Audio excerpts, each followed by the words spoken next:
This was me on May 6th, and this is me now. I've lost over 70 pounds, but I had no real end goal in sight. But then I saw this Mr. Beast video, and I thought to myself, I think I can beat the Beast. His video did exactly what I thought he was hoping for.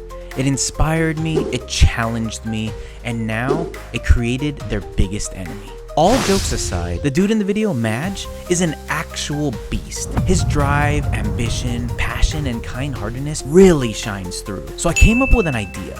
I started actively trying to lose weight on May 6th. Madge, with the help of Mr. Beast and his unlimited assets, lost 100 pounds in 178 days.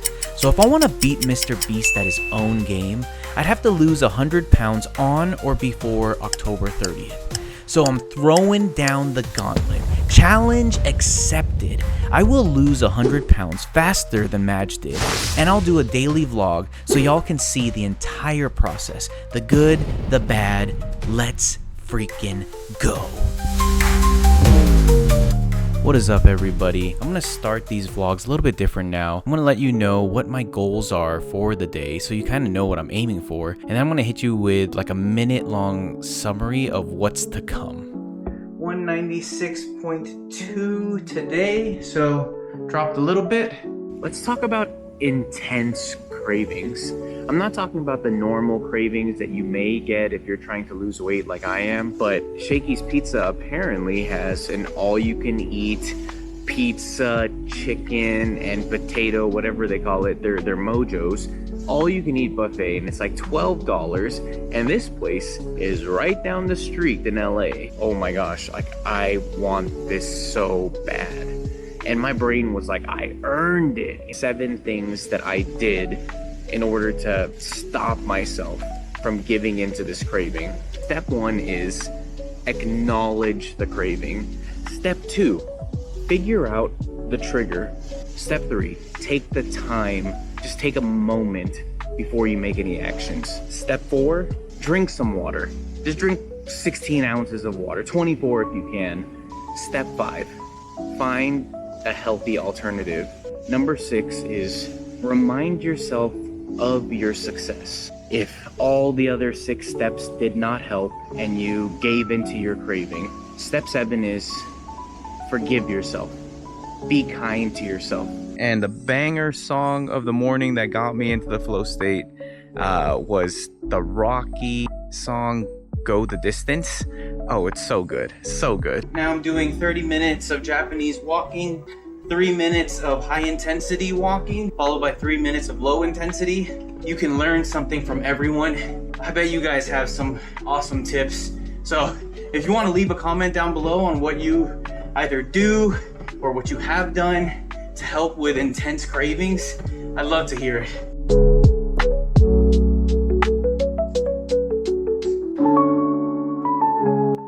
It's like we're communicating. Like I'm looking at her like, damn, I really want that. And she's looking at me like, oh my gosh, are you triggered that easy?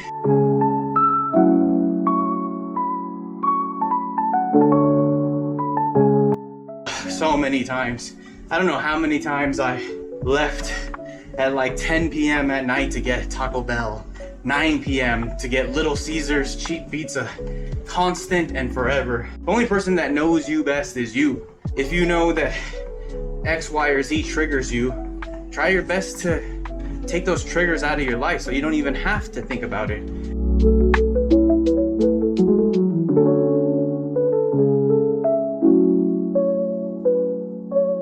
Good morning, everybody. It's Friday, August 22nd, and I'm about to do my weigh-in. I was 196.8 yesterday. Let's see where we're at today. Sweet, sweet. 96.8 yesterday, 196.2 today. So dropped a little bit, 0.6 pounds. So half a pound, not bad, not bad. I think the only thing different I did yesterday was I had a carton of milk that was about to expire, so I just kind of drank it. I mean, milk is good. It has a lot of protein in it, a lot of nutrients, a lot of vitamins. If it's not like reduced fat milk or non-fat milk, It does have a lot of fat and carbs. I didn't really want to drink the milk, to be honest. I'd rather have whey protein because it's like 2-3 times the amount of protein for the same amount of calories and pretty much no carbs or very little carbs. Milk is not terrible. Sweet, I dropped 0.6 pounds and yeah, today's gonna be good. I'm gonna get a swim on, gonna get some walking in, and I'm gonna hang out with my brother-in-law later tonight. And yeah, happy Friday, guys. Let's talk about intense cravings. I'm not talking about the normal cravings that you may get if you're trying to lose weight like I am. Like you see a donut and you want it, or you see a burger and you want it, or whatever it may be. I'm talking about those intense cravings that just take over your mind. So that happened to me last night. I was on YouTube and I saw a video on a Cajun seafood boil all you can eat, and I was like, oh man, because I actually wanted to and planned to go to that the last time I was in Las Vegas, because it's only in Vegas. For one reason or another, I didn't go, so that desire, that craving still existed. When I saw that YouTube video, I was still okay. It was like, I'm not gonna drive 5 hours to Las Vegas for this, so I can watch this and I can kind of like vicariously live through these people's videos and enjoy it. So I watched the video, people eating king crab and lobster and endless shrimp and all this stuff, and it looked really good, but it didn't really affect me. I was still good. I think that was primarily because I knew that it was kind of out of reach, so I didn't really have to even think about it. But when that video ended, the next recommended video was about Shakey's Pizza, which I'm not like a huge fanatic over, but Shakey's Pizza apparently has an all-you-can-eat pizza, chicken, and potato, whatever they call it, their mojos, all-you-can-eat buffet, and it's like $12, and this place is right down the street in LA. I had to click that video and I watched it, and it wasn't the same as the Vegas one. After I finished that video, I was legitimately like, oh my gosh, like I want this so bad. And my brain was like, I earned it. I'm down 74 pounds right now. I've been so disciplined. I've been so strong. I've been making so many healthy choices. Like, I think I'm gonna do this. So I watched it last night, and it's a lunch buffet, right? So I was like, okay, well, obviously I can't go right now, which was great. If it was around lunchtime, I might have succumbed to my craving, to be honest. But I ended up like trying to not think about it, but then not all night, but for a long part of the night last night, I was thinking about it, I was planning it. I have a Tesla Model X that I rent out, and I wouldn't even have my car, and this place is about 20 miles away, and I was thinking like, I could scooter there tomorrow. And I was like literally planning it out. I was looking up the calories for fried chicken versus grilled chicken, flatbread pizza versus deep dish, and I was just so in it. I was so excitedly planning this devastating cheat meal and giving into this craving. And thank God I had to wait, right? Because when I woke up this morning, the craving was, I don't know, 50% there, and a couple hours later now, the craving is practically gone. It's dead. And I want to talk about the 7 things that I did in order to stop myself from giving into this craving. If you're having intense cravings all the time, hopefully these 7 things can help you figure out how to deal with them, and also, if you do succumb, how to deal with it as well. So step number 1, it's like AA, it's like every other thing, it's like every other problem or issue you may have. Step 1 is acknowledge the craving. If you try to ignore it, if you try to lie to yourself, if you're like, no, I'm not craving that, that's crazy talk, I don't need pizza and fried chicken, like, you're setting yourself up for failure. Step 1, acknowledge your craving. Say it out loud. Say, damn, I am craving fried chicken and pizza right now. It is intense. That is so important to just say it out loud and acknowledge it. Acknowledge that it's real, that you're not crazy. And man, if your friends make you feel crazy, that sucks. Acknowledge it. Step 2, figure out the trigger. Now for me, I already kind of told the backstory. I clearly just retroing it and figuring out what exactly triggered me was easy for me. For you, it might be social media. For you, it might be an ad, maybe a billboard as you're driving home, maybe an ad during a podcast you're listening to. For me, it was YouTube. Damn that autoplay and related video thing, because I was okay until I saw that video. But I chose to watch a 15-minute video on someone reviewing this buffet that's down the street. So that was my trigger. And it's really important that we take the time to identify what triggered us, because it's gonna help the next time. The next time, if you know what triggers you, it's easier to avoid in the future. Number 3, take a moment. Now for me, it was easy. It was kind of baked in because this buffet that I wanted to do, it was a lunch buffet. Basically had to wait 12 hours before I could actually action this craving. But for you, it may not be forcefully easy. So step 3 is take some time. Try your best to give yourself an hour, 2 hours, even 30-minute pause before you decide to take any action. Just the time alone can help you. And this can help you in so many different facets of life. Sometimes I have the desire to buy the latest tech. And if I just give myself a day or so to really think about it and to just kind of let it sizzle, let it fizzle out a little bit, I realize I don't really need that. And I can't believe I was so obsessed with it. Step 3, take the time. Just take a moment before you make any actions. Step 4, drink some water. Just drink 16 ounces of water, 24 if you can. Because a lot of times when we are craving things and we're just like wanting to eat, a lot of times we're just thirsty or we just need some water. And even if it's not that, drinking water can help your brain kind of forget that I'm hungry, I'm full. If that desire, if that craving is so strong, that thing could trick your brain into thinking like, I want this food, even though you're not hungry. So try to combat it with mind hacks and fill your belly with water. That might just help. And if you need to, apple cider vinegar in water or bone broth in water, anything to kind of just put something in your belly to help your brain not think, I need this food, I need this. If the water didn't help, if the bone broth and the apple cider vinegar didn't help, step 5, find a healthy alternative. It doesn't mean you don't have to eat, right? If you're like me and you're craving chicken and fried chicken and pizza, the answer isn't just like starve yourself.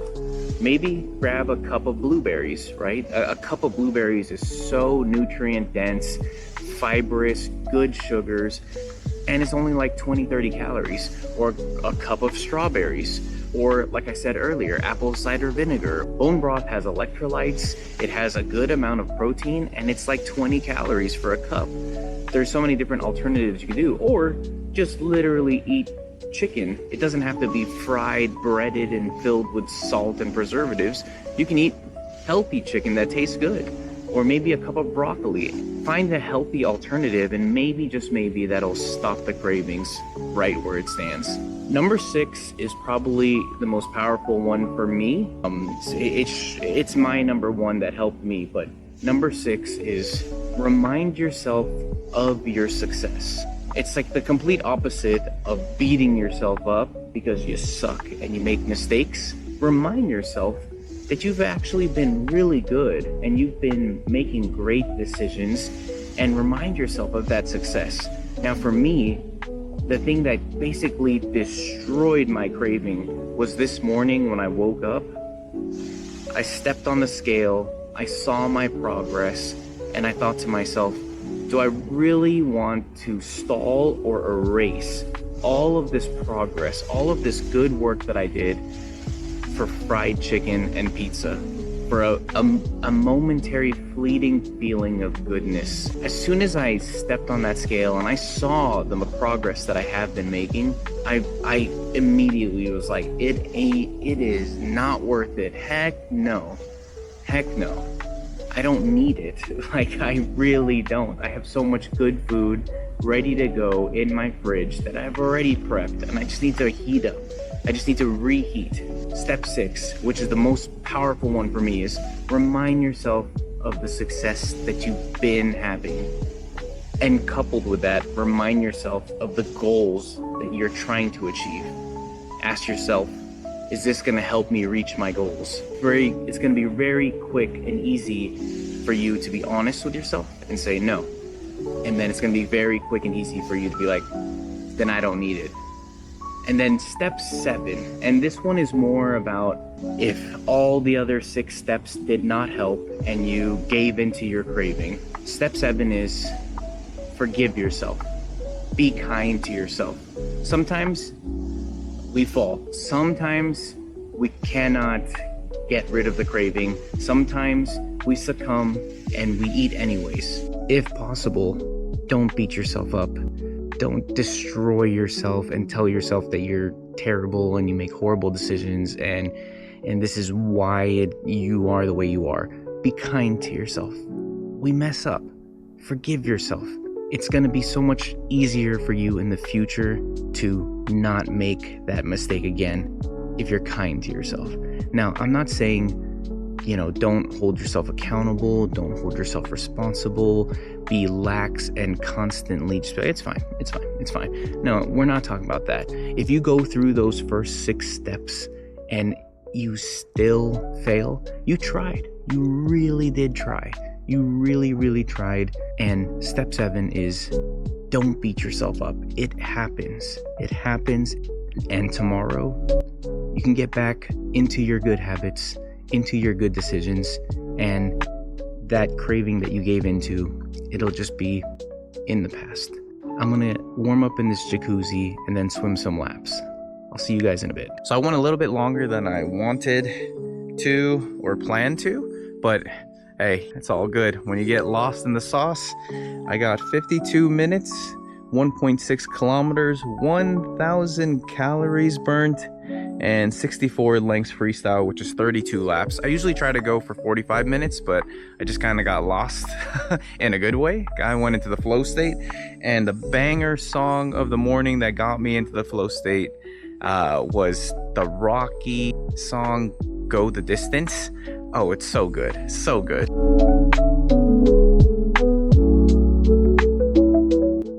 Swim went well. Now I'm doing 30 minutes of Japanese walking, which is 3 minutes of high intensity walking, followed by 3 minutes of low intensity. I personally like to do incline for my high intensity, so I'll set my treadmill to the max incline it can do, and then I'll do 3 minutes flat. I'm a huge proponent of Japanese walking. If you watch any of my videos, I'm gonna mention it pretty much every single time. I like to do 2, sometimes 3 sessions throughout the day, depending on how many natural steps I get. If I'm below 13,000 steps at the end of the day, I might just do another session. For the most part, 2 of these a day, combined with my normal walking habits and movement habits, will typically lead me to be around 15,000 steps a day. Getting back to intense cravings, I'm super curious, how do you guys handle intense cravings? I kind of went through the 7-step process that I do. I'm super curious because I honestly think you can learn something from everyone. I bet you guys have some awesome tips. So if you want to leave a comment down below on what you either do or what you have done to help with intense cravings, I'd love to hear it. So part 2 of what I was talking about, or step 2, the identifying the trigger. That one's tough, man, because I honestly love watching. One of the YouTube holes that I go down is people reviewing food. YouTube shorts of people just sitting in their car eating the latest offerings from fast food or fast casual, or this is supposed to be the best burger in LA or the best pizza in LA. I really love watching those things. And for the most part, they don't trigger me that much. They used to. Oh man, they used to. I remember back in the day, my partner at the time, if we were watching something, I mean, we rarely watch TV, so we don't really see that many commercials. If we were ever watching something with commercials and Popeye's chicken sandwich ad came on, or McDonald's Big Mac ad came on, or Wingstop or something, as soon as that ad would end, we would kind of like lock eyes, and it's like, relax. Without even any words being sent, it's like we're communicating. Like, I'm looking at her like, damn, I really want that. And she's looking at me like, oh my gosh, are you triggered that easy? Back then, I was triggered that easy. I could be perfectly full, just had a great dinner, just had amazing dessert, and if a Wingstop ad came on, I'd be craving wings. And the worst part about it back then, I say back then, I'm talking about like 3-4 months ago. The worst thing about it is I acted on those triggers so many times. I don't know how many times I left at like 10 p.m. at night to get Taco Bell, 9 p.m. to get Little Caesars cheap pizza, constant and forever. I of course was doing nothing to try to mitigate the issue. I wasn't trying to dodge triggers. I wasn't trying to ask myself, why am I feeling this way? I wasn't doing anything. I was just getting triggered and then feeding that trigger, feeling that endorphin rush, feeling that good feeling, and then whatever, right? Next day, it's not like I'm gonna see any difference in myself. It's the accumulation of years and years and years of bad decisions, getting triggered and acting on them, that led me to wake up one day and be 270 pounds. The only person that knows you best is you. If you know that X, Y, or Z triggers you, try your best to take those triggers out of your life so you don't even have to think about it. We're already inundated with so many things to stress about and think about. If we can remove stuff proactively, it'd be so much easier for us. I want to kind of repeat the question I asked earlier. What about you? What are some tips, tricks, life hacks that you've done in your life to help you not give into intense cravings? All right, I'm gonna finish up this walk and then take some protein in and begin the rest of the day. After my walk, I take my first meal of the day, which is 2 scoops of whey protein and a bunch of supplements. And for lunch later in the day, I had this beef stir fry with some butternut squash. I didn't eat the rice just to save on calories and carbs. And then later in the evening, I did another session of Japanese walking. Then, yeah, my baby was being super cute, so I want to capture her. So I'll see you guys in the next one. Check out my video yesterday if you want to see what led to today. Otherwise, I'll talk to you guys later. Peace.